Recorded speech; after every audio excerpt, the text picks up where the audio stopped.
You had a very strong debate. I think you bested Spanberger. I'm still kind of stunned at her just standing there, stone-faced, emotionless, as you appeal to her about this issue of political violence and what's going on underneath her in her own political party.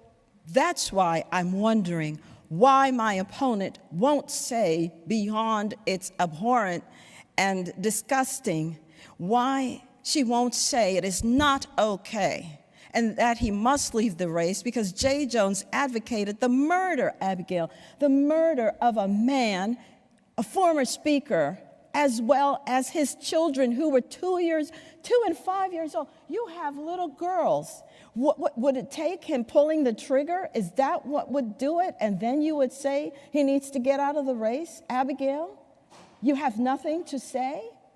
Abigail, what if he said it about your 3 children?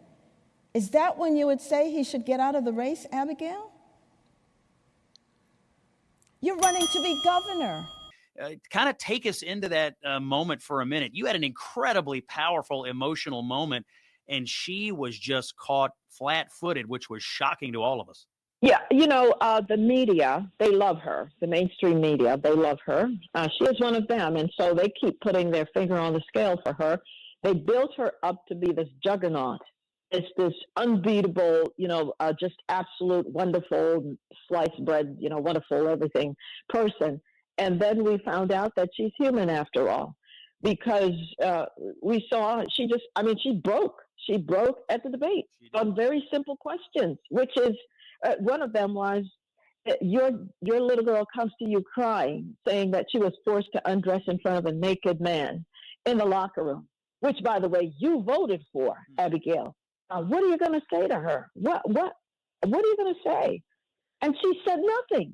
But remember, one of her little girls was sitting right there in the debate, in the audience. Talk to her. She's crying. Tell her. Abigail said nothing. And then, of course, we went on and we talked about, of course, Jay Jones, her attorney general nominee from the Democratic Party.